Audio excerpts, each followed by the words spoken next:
আমি যদি এখানে ধর্ম তুলি, আপনি একজন মুসলিম হয়ে আপনি আমাকে বিফ খাইয়ে দিয়েছেন, আপনি আমাকে গোমাতাকে খাওয়ালেন আমাদেরকে। क्या मजाक चल रहा है ये आपके यहाँ पे? আপনি ভুল করলেন মানে আপনি জানেন আমি ব্রাহ্মণ, মাটন বলে বিফ খাইয়ে দিলেন।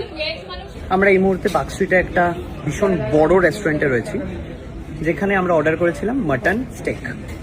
আমাদেরকে দিয়ে যাওয়া হলো বিফ স্টেক। স্বাভাবিকভাবে বলা হয়নি এটা কি, অর্ডার প্লেটে রেখে চলে গেছে। আমরা ভাবছি এটা মাটন স্টেক, আমরা খেয়ে নিলাম। দেন আরও একটা এসে দিয়ে গেল, বলছে এটা মাটন স্টেক। আপনারা দুটো দিয়েছেন, বিফ অ্যান্ড মাটন, বাট আমরা একটাই দিয়েছিলাম। আমরা এতক্ষণ যেটা খেলাম সেটা বিফ খেলাম। এই যে আপনাকে আমি মাটন বলেছিলাম, আপনি বিফটা কি কানে কিভাবে শুনলেন? আপনি বিফ, আমরা খেয়েও নিলাম। আপনি ভুল করলেন মানে আপনি জানেন আমি ব্রাহ্মণ, আমি মাটন খেলাম, এটা মানে বিফ মাটন বলে বিফ খাইয়ে দিলেন। পনিরের জায়গায় চিকেন দিয়ে দেন, ইট ইজ লাইক দ্যাট। আমরা বিফ খাই না দাদা। আপনি কি, আপনার কি রিলিজিয়ন কি? আপনার হিন্দু না মুসলিম? আপনি মুসলিম। আপনাকে শুয়োর খাওয়াই জোর করে, খেয়ে নেবেন আপনি? তাহলে আমি তো আর কোথাও গেলে, আপনি আমাকে গোমাতাকে খাওয়ালেন আমাদের গেলে আর কোনোদিন মাংস খাবো না, মানে ম্যানেজারকে ডাকবেন কি ডাকবেন না? কোনোদিন অর্ডার করবো না।